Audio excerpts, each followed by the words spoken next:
मुगलों ने भारत में करीब 300 वर्षों तक राज किया है।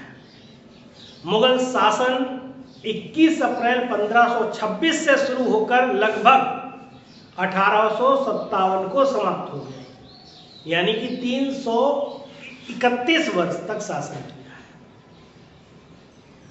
भारत में मुगल वंश का संस्थापक बाबर था, जिसने 21 अप्रैल 1526 को दिल्ली की सल्तनत के शासक इब्राहिम लोदी को हराकर मुगल साम्राज्य स्थापित किया। मुगल मध्य एशिया के तुर्की मंगोल मूल के लोग थे। उनके पूर्वज मशहूर योद्धा चंगेज खान, जो कि मंगोल, और तैमूर, जो तुर्क से जुड़े हुए थे।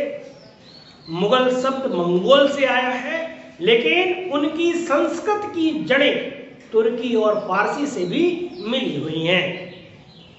बाबर फरगना, जो आज का उज्बेकिस्तान है, का रहने वाला था। तैमूर की 5वीं पीढ़ी का वंशज था और उसकी मां के जरिए चंगेज खां से संबंधित था। बाबर सिर्फ 12 वर्ष की उम्र में फरगना का शासक बन गया और कम उम्र में ही कुशल योद्धा बन गया था। फरगना में उसे हार का सामना करना पड़ा। उसके बाद समरकंद पर कब्जा करना चाहता था, वहां भी हार हुई। 1504 ईस्वी में काबुल पर कब्जा किया, वहां से भारत की ओर उसने रुख किया। जब इसने भारत की ओर रुख किया तो बाबर ने 4 प्रमुख युद्ध लड़े। पानीपत का प्रथम युद्ध लड़ा। 21 अप्रैल 1526 को इब्राहिम लोदी और बाबर के बीच हुआ। बाबर की जीत होती है और कलंदर की उपाधि इसने अर्जित की। कलंदर का मतलब होता है उदार व्यक्ति, दानशीलता के कारण इसको कलंदर कहा गया। खानबा का युद्ध होता है, जो कि इस समय विवाद का विषय बना हुआ है। 17 मार्च 1527 का युद्ध होता है। 26 के बाद 27 का युद्ध होता है। 1527 में मेवाड़ के राणा सांगा, महाराणा संग्राम सिंह इन्हीं को कहा जाता है, के साथ बाबर का युद्ध होता है, जिसमें बाबर की जीत होती है और यहीं से मुगल साम्राज्य मजबूत होता है और इसने गाजी की उपाधि धारण की। गाजी का मतलब होता है इस्लाम का योद्धा, जो क्रूरतापूर्ण तरीके से हिंदू राजाओं के सिर धड़ से अलग करवाकर उन पर मीनारें उसने बनवाई, यानी कि काफिरों का हत्यारा। क्योंकि इस्लाम धर्म में गैर मुस्लिम लोगों को काफिर कहा जाता है। चंदेरी का युद्ध होता है 29 मार्च 1528 को मेदिनी राय और बाबर के बीच, जिसमें राजपूत सरदार और बाबर, यहाँ पर राजपूत सरदार है मेदिनी राय, जिसने बाबर के विस्तार को रोकना चाहा, लेकिन बाबर के इस विस्तार को रोक नहीं पाया और मेदिनी राय की हार होती है, बाबर की जीत, और सशक्त होता है मुगल साम्राज्य। घाघरा का युद्ध 6 मई 1529 को होता है बाबर और अफगानों के बीच में। अब मुगल साम्राज्य पूरी तरीके से सशक्त हो गया। न अफगानों का डर है, न राजपूतों का डर है, न राणा सांगा का डर है, न ही इब्राहिम लोदी का डर है। और इस तरीके से बाबर ने 1530 तक, जब तक उसकी मृत्यु नहीं हो गई, तब तक उसने संघर्ष किया और मुगल साम्राज्य की स्थापना की।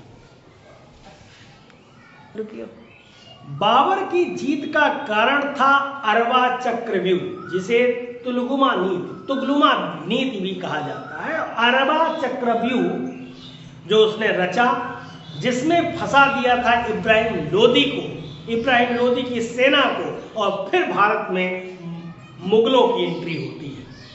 21 अप्रैल 1526 को पानीपत की पहली लड़ाई में बाबर ने इब्राहिम लोदी को हराकर भारत में मुगल साम्राज्य की नींव रखी और बाबर की उन्नत सैन्य रणनीति और तोपखानों ने निर्णायक भूमिका निभाई थी। बाबर को भारत कौन लाया था, इन दिनों काफी चर्चा भी है। तो बाबर को लेकर देश में खूब हंगामा भी हो रहा है। राजनीतिक रूप से यह एक अहम मुद्दा बन गया है। 21 अप्रैल का दिन देश के इतिहास में एक निर्णायक मोड़ लेकर आया था। वर्ष 1526 में 21 अप्रैल का ही दिन था जब काबुल के शासक जहीरुद्दीन मोहम्मद बाबर और दिल्ली की सल्तनत के सम्राट इब्राहिम लोदी के बीच पानीपत की पहली लड़ाई हुई। बाबर की सेना संख्या में इब्राहिम लोदी की सेना से काफी छोटी थी। बाबर के पास लगभग 12,000 से 15,000 सैनिक थे, जिनमें कुशल घुड़सवार और तोपखाने के विशेषज्ञ शामिल थे। उसकी सबसे बड़ी ताकत उसकी उन्नत सैन्य रणनीति और तोपखाने का प्रभावी उपयोग था। बाबर ने अपनी सेना को प्रारंभिक मध्य एशियाई शैली में व्यवस्थित किया था। जो पारंपरिक मध्य एशियाई शैली थी उसमें उसने व्यवस्थित किया। बाबर ने अरबा नामक चक्रव्यूह जो है वो बनाया। इसमें कुशल तीरंदाजों और घुड़सवारों के बीच में और किनारों पर तैनात किए गया था। उसने अपनी तोपों को गाड़ियों के पीछे सुरक्षित रूप से स्थापित किया था, जिसे अरबा नामक व्यवस्था कहा जाता है। यह व्यवस्था दुश्मन की घुड़सवार सेना के हमलों को रोकने में अत्यंत प्रभावी साबित हुई। ये क्या था अरबा चक्रव्यूह? तो अरबा में रथों को दुश्मन की तरफ मुंह करके खड़ा किया जाता था, पहली बात ये। और ये सभी रथ एक दूसरे के साथ रस्सी से बंधे होते थे।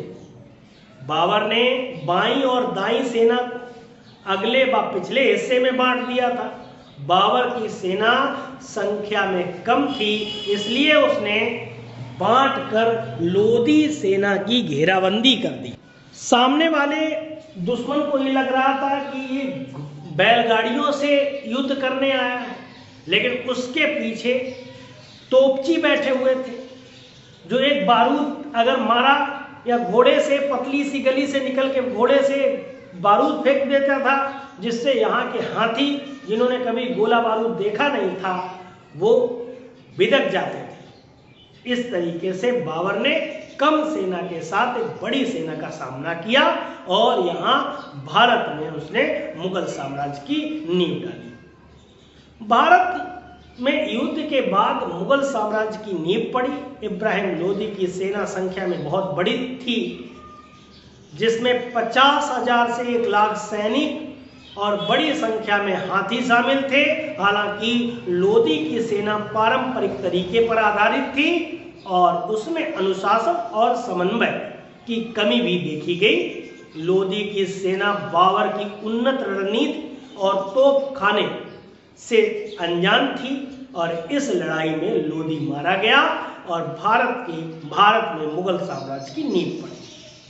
पानीपत की पहली लड़ाई न केवल एक सैन्य विजय थी, बल्कि यह एक नए युग की शुरुआत का प्रतीक थी। बाबर की जीत ने भारत के इतिहास, संस्कृति और राजनीति पर गहरा प्रभाव डाला, जिसके निशान आज भी देखे जा सकते हैं। यह युद्ध भारतीय इतिहास के सबसे महत्वपूर्ण और निर्णायक युद्धों में से एक के रूप में हमेशा याद किया जाएगा और याद किया जाता है। इतिहास में नाम दर्ज करा गया पानीपत का प्रथम। इस प्रकार मुगल साम्राज्य की स्थापना होती है। आज विवाद का विषय जरूर बना हुआ है, लेकिन इस पर सोचने की जरूरत है। Thanks for watching.